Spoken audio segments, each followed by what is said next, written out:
Evening everyone.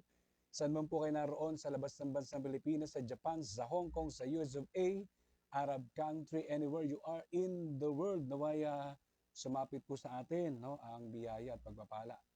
At siyempre ang kapayapaang nagmumula sa Panginoong Hesukristo. At dahil Pasko na, yan, Merry Christmas po sa inyong lahat in advance.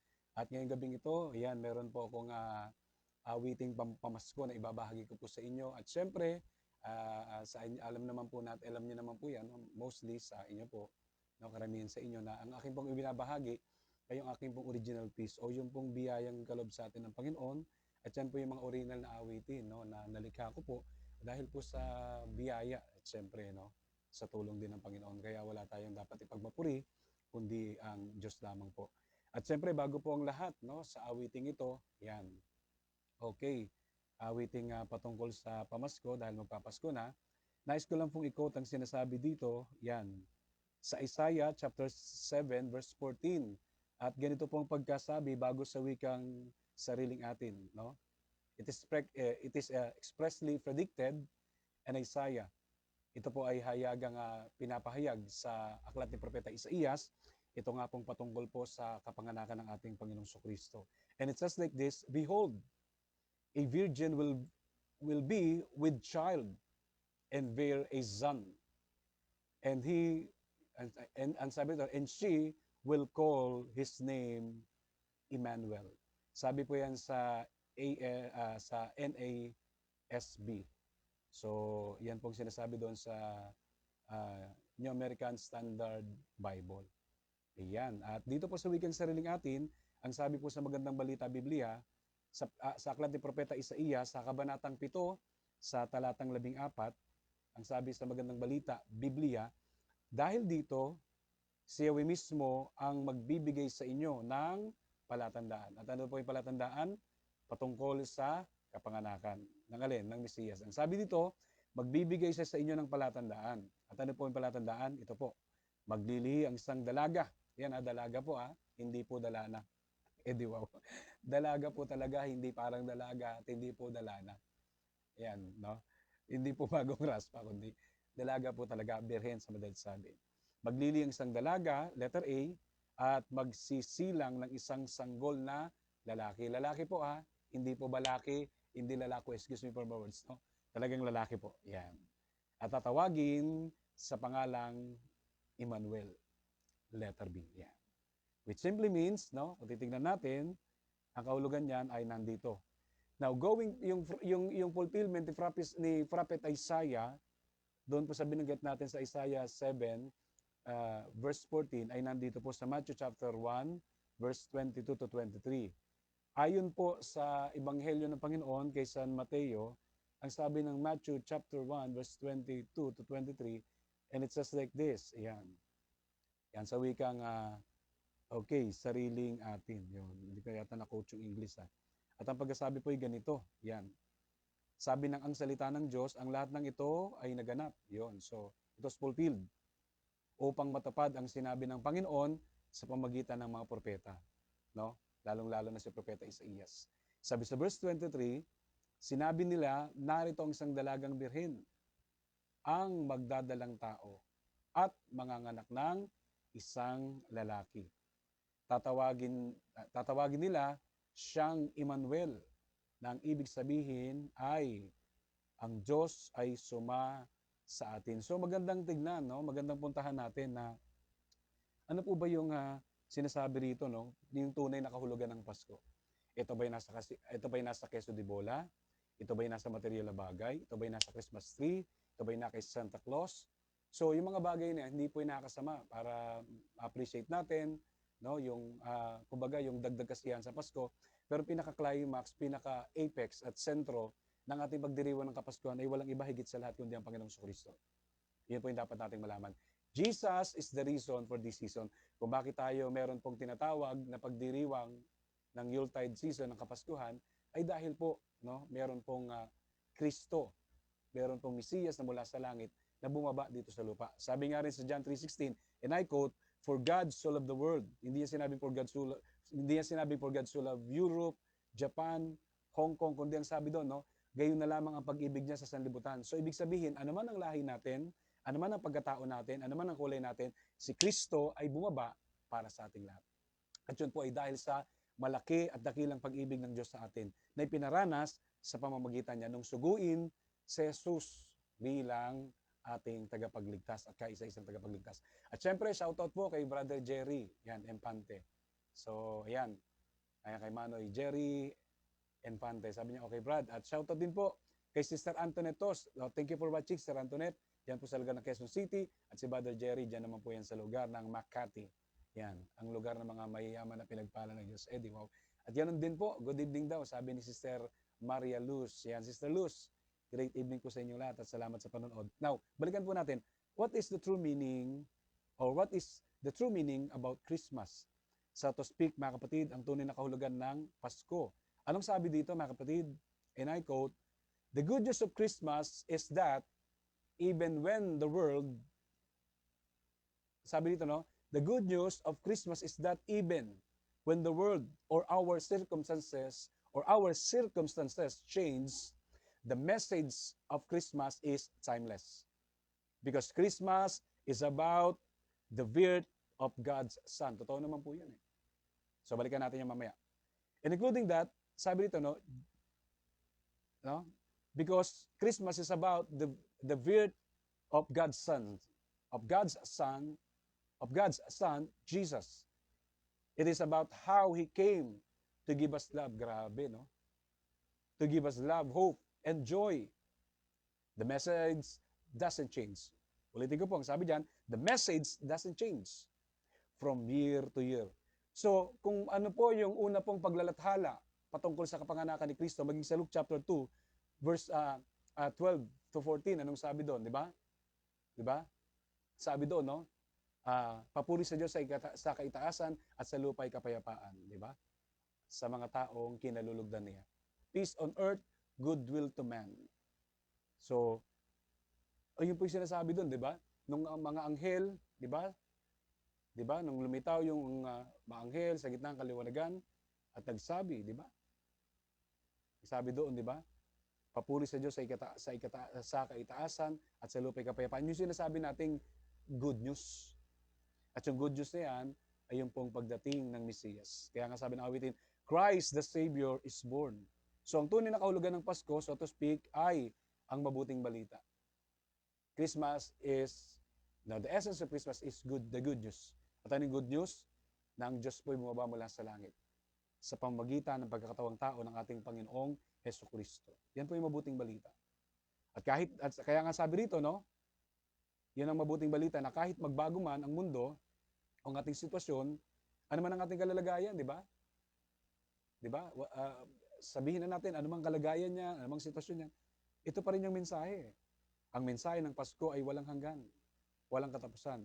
Dahil ang Pasko ay tungkol sa kapanganakan yun, ng anak ng Diyos. At sino po yan? Si Jesus. Walang ibang anak ng Diyos, ha? Hindi po dalawa, hindi tatlo.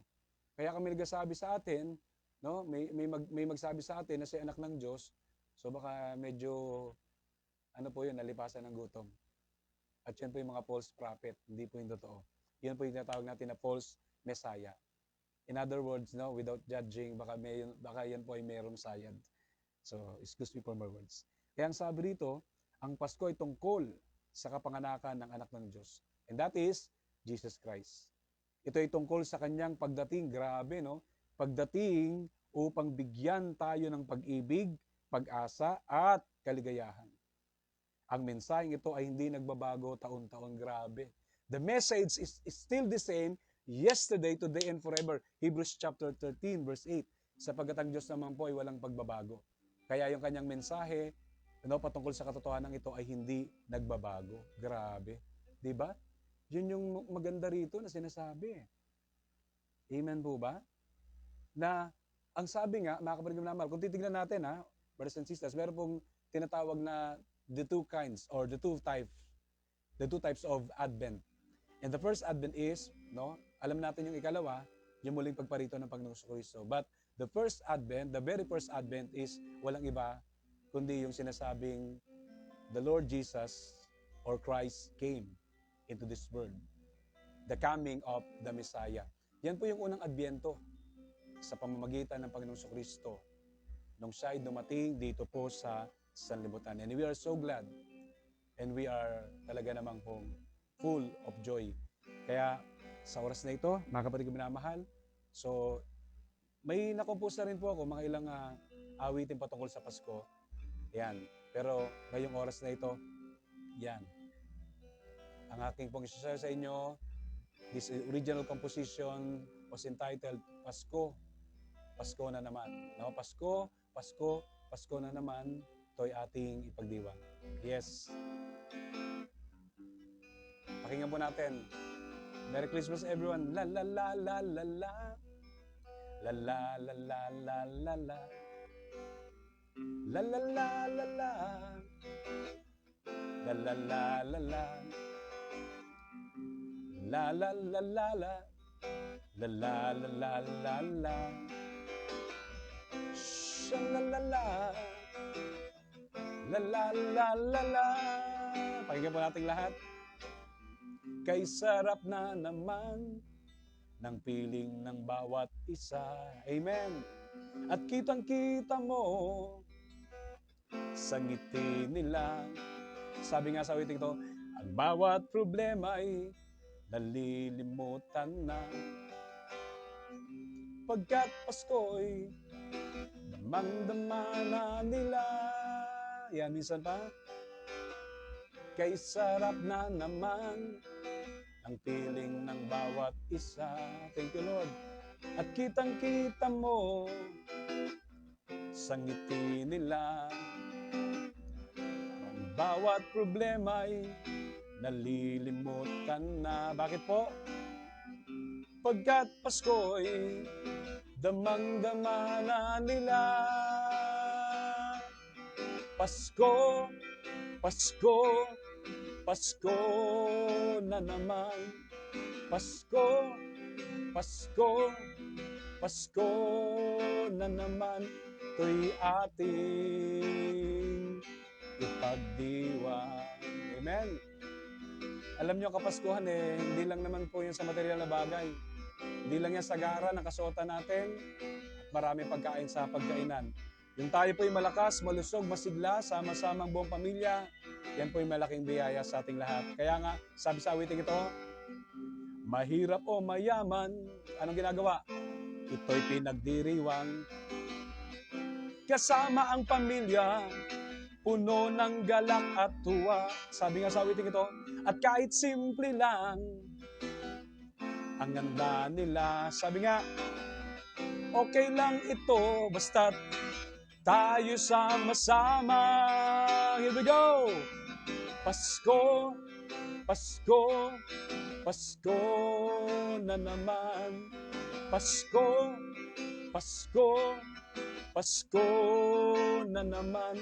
Ito'y ating ipagdiwang. Yan, shout out. Shout out kay Sister Catherine. Yan. Baliwagan. Yan. Asingwa.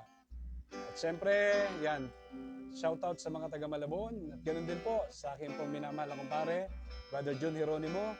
He's also watching yan sa lugar ng Santa Quiteria, yan, sa Caloocan City. So, mabuhay po tayong lahat at mabuhay ang Panginoon sa ating lahat. Okay, thank you Jesus. Minsan pa, kay sarap na naman ng piling ng bawat isa. At kitang-kita mo saan? Sa ngiti nila. At bawat problema ay nalilimutan na. Bakit? Pagkat ang Pasko'y darating na. Pasko, Pasko, Pasko na naman. Pasko, Pasko, Pasko na naman. Ito'y ating ipagdiwang. Minsan pa, here we go! Mahirap o mayaman, doesn't matter. Lahat ay nagdiriwang. Yes, Lord. Kasama ang pamilya, puno ng galak at tuwa. At kahit simple lang, ang ganda nila. Okay lang iyan, basta tayo sama-sama magpapasko, Pasko, Pasko na naman.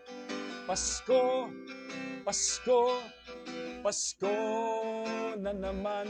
Ito'y ating ipagdiwang. Pasko, Pasko, Pasko na naman. Pasko, Pasko, Pasko na naman. Ito'y ating ipagdiwang. Magpapasko, Pasko, Pasko na naman. Yeah, yeah. Pasko, Pasko, Pasko na naman.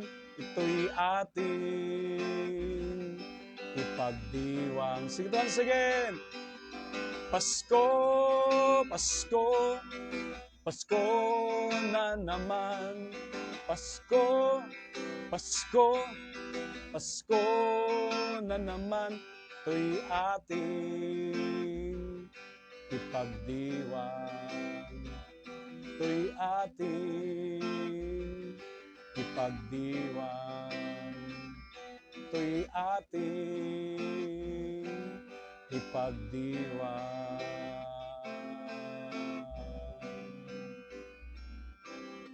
Yan. So magpapasko na, kaya kalimutan natin ang lungkot, tayo magsaya, sapagkat ang nais ng Diyos in every day, diba? Sabi nga, this is the day that the Lord has made, diba? Diba? I will rejoice and be glad in it. Lalo na yung bagong version ng Lakewood, diba? Napakagandang awitin. So itong araw na ginawa ng Diyos, kaya tayo magsaya, magpurit at magpasalamat sa Kanya. At yan, so mga kapatid, no, huwag niyo pong kakaligtaan na patuloy na suportahan yung akin pong FB page. And it is all about be a blessing, spread the good news. So nung linggo, hindi po tayo nakapag-live. Pero meron po tayo nakahanda pong episode for that moment. So at least ngayon, nakabawi naman tayo. Nag-live tayo sa pamamagitan ng ating sariling FB. Ayan, super thanks din po sa panonood. Ayan, kay atin pong classmates sa College of Divine Wisdom. Ayan, sa isa ring registered teacher. Ayan, si Brother Fotoy Jose Almorade. Shoutout sa iyo, kapatid, Sir Fotoy Almorade. Yan, at siya po'y nanonood dyan sa lugar ng Cavite. At shoutout din sa ating super friends, sa ating kaibigan. Yan, ka-prayer partner, Sister Nora Manzano. At syempre, insert, ganun din Sister Shirley Buwanson. Ayan, so, kayo pong lahat na nanonood ngayong gabing ito, sabi kasi ng iba, Brad, nag-send kami ng star, di kami makapag-send. So, hindi kayo makapag-send talaga ng star pag wala po kayong GCash. Dapat meron kayong GCash application. At doon nyo po isa-send yung inyong pong support sa atin pong pagbablog na ito. So, saan naman pong gagawin ninyong pagtulong, pagsuporta sa akin, in one way or another, ang Diyos po magbabalik sa inyo yan. So, ang pinaka-purpose naman natin dito, higit sa lahat, is to share, and to unleash our talents. Kung kayo po'y binigyan ng Panginoon, ng talento, karunungan at kaalaman sa anumang mga bagay na pwede niyong ibahagi, huwag po tayong mahiya. Sapagkat tayong lahat ay may kanya-kanya kakanyahan. So tayong lahat ay about sa atin ay obra maestra ng Panginoon. Kaya huwag nating kahiya ibahagi anumang meron tayo. Kung pinagpala ka sa pag-awit, di ba? Umawit ka. Kung sa pagtugtog, tumugtog ka. Kung sa pagtuturo, magturo ka. So anumang linya natin, na kung saan tayo inilalagyan ng Panginoon, gawin po natin yan para tayo maging malaking pagpapala sa maraming buhay. At siyempre, shoutout din po sa aking kumare, yan, Sister Emma. Yan, Narbato. Biglang gusto ko tuloy magbiro eh. Yan, Mare, malapit ng Christmas, sabay ganun no? Merry Christmas, Mare. So, patuloy kang pagpalain ng Panginoon at siyempre, ang iyong work. Yan. Yan. Dahil ang Diyos ay mabuti magpakailanman. Yan, so, dagdagan natin, isa pang song. Yan. Yan, kung kanina ay pamasko po yun, so para medyo hindi tayo bitin, yan. Dahil nga po, ang Diyos sa kanyang kabutihan, pinadama niya ang kanyang pag-ibig sa atin. Yes. Dahil ang Diyos ay, sabi din ng salita ng Diyos, ang Panginoon ay banayad kung magalit, ngunit kung umibig na may lubos. At ang Diyos kapag nagpatawad, hindi niya naalala pa ng ating mga pagkukulang. Sapagkat ang Diyos ay mabuti. God is so good, grabe. And all the time, syempre, siya ay mabuting Diyos. Pakinggan nga po natin ang awiting ito.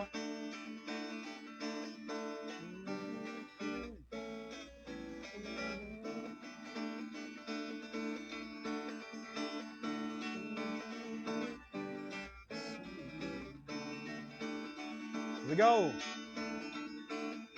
Kay mabuti, mabuting Diyos. Kung magalit, ay so very light. Ngunit kung umibig, na may lubos. Minsan pa, kay mabuti, mabuting Diyos. Kung magalit, ay so very light. Ngunit kung umibig, na may lubos. Noon, ngayon, at magpakailanman, ika'y mabuti, mabuting Diyos. Ika'y mabuti, mabuting Diyos. Kung magalit, ay so very light. Ngunit kung umibig, na may lubos. Minsan pa, kay mabuti, mabuting Diyos. Kung magalit, ay so very light. Ngunit kung umibig, na may lubos. Wika nga sa awiting ito. Noon, ngayon, at magpakailanman, ika'y mabuti, buting Diyos. Noon, ngayon, at magpakailanman, ika'y mabuti, mabuting Diyos. Ika'y mabuti, buting Diyos. Kung magalit, so very light. Ngunit kung umibig, na may lubos. Noon, ngayon, at magpakailanman, ika'y mabuti, buting Diyos. Noon, ngayon, at magpakailanman, ika'y mabuti, mabuting Diyos. Noon, ngayon, at magpakailanman, ika'y mabuti, kay mabuti, kay mabuti, mabuting Diyos. Yan. Grabe. Praise the Lord. So yan pong ating Diyos. Ang Diyos ay sobrang mabuti. Bakit? Sapagkat kapag siya'y magalit, ay banayan. Ngunit when it comes to love, pagdating naman sa pag-ibig, ay lubos. Kaya salamat sa Panginoon, no? Dahil sa kanyang malaking pag-ibig sa bawat isa sa atin, no? Tayo po ay nagkaroon ng kaligtasan, kaya naman ngayon pinagdiriwang natin ang Kapaskuhan. Sa madalit sabi, yan po ay pagdating ni Kristo sa sanlibutan. At hindi lang basta sa sanlibutan, kundi higit sa lahat, dapat si Kristo rin ay makarating sa puso ng bawat isa sa atin. Sapagkat walang silbi ang ating buhay kung sa ating buhay, sa puso natin ay wala ang pag-ibig. Sapagkat, yan, di ba? Sabi nga, di ba? Mga kapatid ko minamahal kapag ididipay natin, di ba? Ang Diyos, siyempre, kasama din yung salitang love. Pag tinutukoy natin ang pag-ibig, tinutukoy natin ang Diyos. Sapagkat God is love, and He is the God of love. Ang Diyos ay pag-ibig, no? At ang Diyos, yun yan, di ba? Ang Diyos ay pag-ibig. Yan. Kaya ang sino mang umiibig ay nananatili sa Diyos at nasa Kanya ang Diyos. Love lang, no hate. So sa mga susunod na araw or by next week, ang aawitin naman natin, yan, yung patikim lang natin, di ba? Yung isa pang original composition natin na ang sabi nga doon, love lang, no hate. Love lang sa puso mo. Sa puso ko, love lang, no hate. Sabi nga sa awiting, love lang sa puso mo. Love lang sa puso ko. Yes, love lang. Yan ang diwa ng Pasko. Yes, love lang, love lang. No hate. Ayan. So, susunod pa natin pag-live. Yan po yung akin pong ibabahagi sa inyo. Yan din po yung awiting pamasko. Salamat sa Diyos, no? Sa biyaya niya naman, no? Siguro, hindi ako nagkakamali. Three original compositions na rin patungkol sa Kapaskuhan ng aking pong inawit. And more are coming, no? Kasi ako talaga, pag gumawak ng gitara, no? Pag naramdaman ko may binibigay na song si Lord, hawak ako ng gitara niya. And then, yung songs and lyrics, no? Yung humming yun, bigla na lang dumarating. Yan. Kaya super thanks everyone sa inyo pong walang sawang pagsuporta. At ganun din naman po, no? Brothers and sisters, mga kapatid, no? If you want, please do subscribe sa aking pong YouTube channel. I-search nyo lamang po ang Coach Ed Soriano at mag-upload na po doon yung ating pong poster. Yan. So, super thanks sa inyo pong lahat, sa inyong unwavering support sa ating pong program, sa ating pong FB page at sa ating pong FB. So, mabuhay po tayong lahat. Mabuhay ang Panginoon. And I pray na ngayong gabing ito, katulad nga po sinasabi madalas ng ating punong lingkod na si Brother Mike, ang himala nawa ng Pasko ay sumaati ng lahat, hustong takal, siksik, liglig at umapaw at walang sukat, paglagyan. Kaya again, Pasko, Pasko, Pasko na naman, ito'y ating ipagdiwang. Sapagkat ito, di ba, ay patungkol sa ating Panginoong Kristo na sa ating nagmahal kahit hindi tayo kaibig-ibig. Praise and glory to God. Amen and amen. Super thanks everyone.